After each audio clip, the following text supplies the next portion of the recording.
My fellow Nerdikins, welcome back to another episode of That's So Nerdy. Today we've got another exciting gameplay video for you, and it's going to be Vegeta Destined Confrontation versus Bardock Inherited Will. This is the first time that Vegeta has been featured on the channel. Bardock is making yet another appearance, but I recently got more of... Actually, I've had the cards for Vegeta, but I've just been playing them behind Raditz, and I wanted to see how much different it is playing this archetype behind its intended leader instead of just playing it behind Raditz, where it is still good, it's just not as good. So, pretty typical turn ones for each of us. Actually, it was fairly bad turn one for Bardock, because he wants to be able to pitch a fascia, but he didn't have a fascia. And then my turn one was pretty typical. I either play the one drop to find the field. If I already have the field, then I play the one drop to search out a Saiyan. Here I play out a Piccolo Unison. That way this deck actually has a little bit of draw power, which is definitely helpful, especially considering how the leader doesn't really draw. I mean, he kind of does. On the Awakened side, when one of your battle cards is removed by a skill, it is your opponent has to discard a card and then you draw a card, but that's only once per turn. So it's not like the leader doesn't draw at all, it's just the way the leader draws is kind of convoluted. So I threw the Piccolo in here. Plus the Piccolo can actually be helpful for more pressure, because not only does it get a 5k boost when one of your opponent's battle cards is KO'd, and I'll admit I missed that trigger a lot, because I'm still getting used to this this Unison. But it can also become a dual attacker, which is also really nice. So it's just a good Unison all around. And here Tommy was about to use the 4-drop Bardock Ape's ability, and now he's reading the card over again because he was thinking that he gets to bottom deck a card, but no, that's not this card, and he's reading it to me thinking that he's right, but he was not, because I've played against this deck so many times. I know what all these stupid cards do.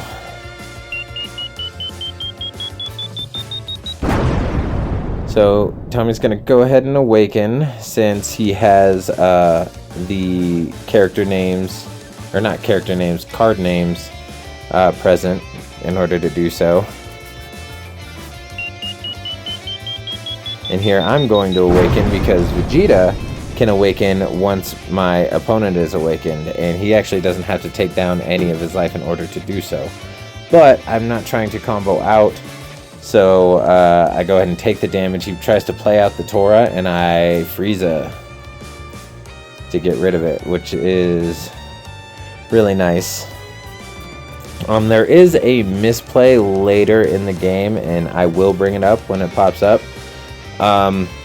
It was fairly sizable, but honestly I don't really think it would have made that much of a difference. And here I used the Vegeta's blocker because he gains blocker if I have a field, and I also comboed off the Frieza in order to get it into my Z energy. It didn't allow me to save the Vegeta, which isn't that big of a deal. I wasn't trying to save the Vegeta, I just wanted to get some options into my Z energy. That way I can start turning on things in my Z deck. Since this is green, the Z deck cards aren't really all that expensive in cost overall. So I'm just trying to utilize my deck to the biggest ability, especially considering how my opening hand and my draws were just awful. Like, my opening hand had 3 of my 4 super combos in it, and normally that's not too bad, and it really wasn't that bad, but when you're playing a super combo that doesn't draw, it's a little rough. But you will see which super combo I am running once I finally use it.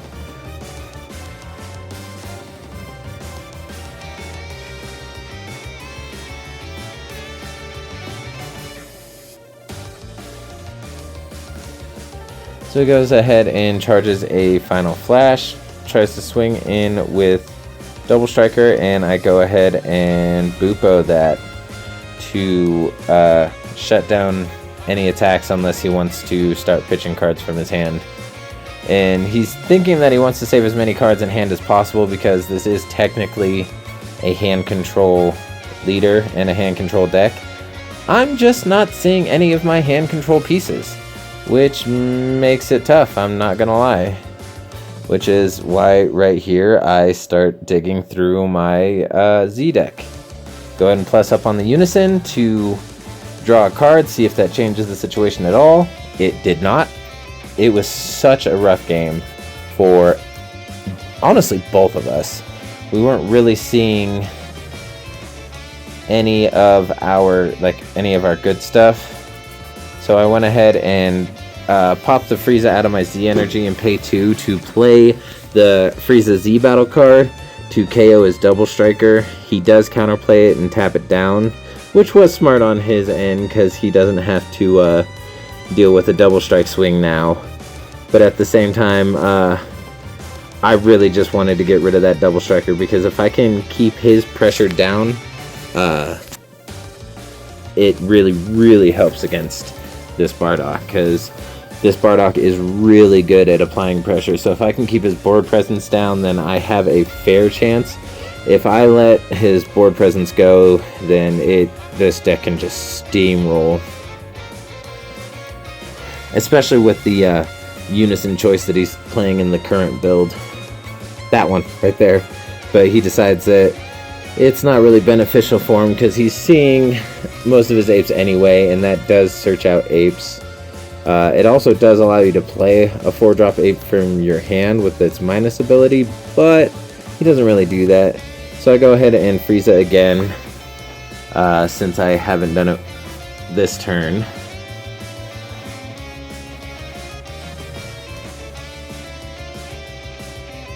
And there's my super combo. Plays out a blocker token, a Cyberman with unique and blocker, and then I'm going to go ahead and Arrival, which is going to force 2 cards out of his hand with the Great Ape King Vegeta, because he doesn't have any battle cards on board that he could choose to pop, so he has to pitch the 2 cards. So he goes ahead and plays out the Tora since he comboed with it. He swings with the Tora. Oh no, he uses the leader's ability to tap it down to KO my Frieza, which makes him pitch a card and I get to draw a card since he removed one of my battle cards from the field with a skill.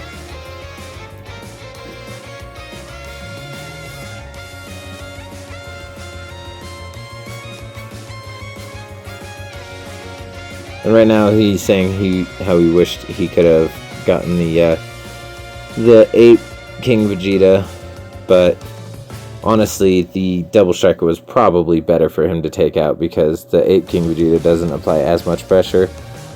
It does allow all my apes to restand at the end of the turn, but also that doesn't really matter that much. So he goes ahead and plays his Dual Attacker out, taps down my my Great Ape King Vegeta with it, swings for 20k. And then I dormant. He goes to swing again, but realizes that there's a whole combo step. So I super combo again, play out another blocker token.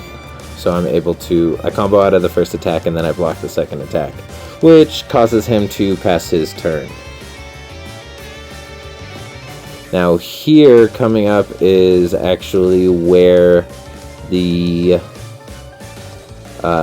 misplay happens, I believe. But yeah, the misplay is coming up. So this Vegeta allows me to draw a card when it's played, and then I plus up on the Unison to draw a card. This Vegeta is so good, and I think he's really slept on because, I mean, most people aren't playing green-red anyway, but not only is he a check land if your opponent has 5 or less cards in hand, but he's also a dual attacker that restands at the end of the turn, and he gets to block twice. And he's a 16k. So when he activates blocker, he actually gets to restand. So it goes ahead and counters the first swing, and this is where the misplays are happening. I've been swinging at his leader with all of these. I'm not supposed to be able to swing at his leader with battle cards at all because of the Great Ape Tora that's in rest mode. But I don't catch it, and neither does he until after the turn's over, and by that time it was too late to revert anything. Also, we're trying to make it so he remembers to pay attention to all of his triggers, because he actually has a little bit of an issue doing that.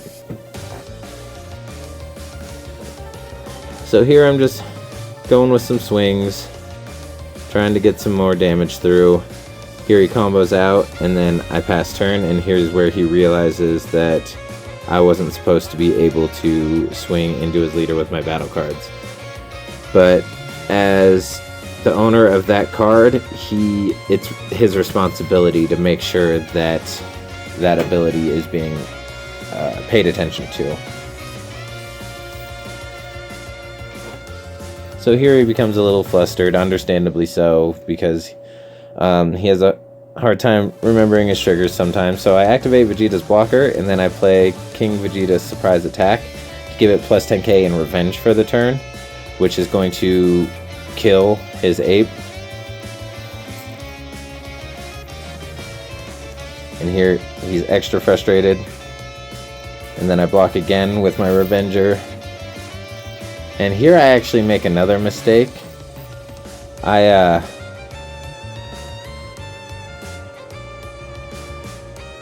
So he's swinging in with 15, goes up to 30 here. This is still at 26. This actually combos me out. So the Vegeta wouldn't have died, but I go ahead and play out the second ape King Vegeta ape, and he scoops. Which, I mean, is understandable. But that's the video. If you like what you saw, go ahead and leave a comment. Smash that like button. Subscribe. Everything helps. And stay tuned for the deck profile. And y'all just have a good night and stay nerdy.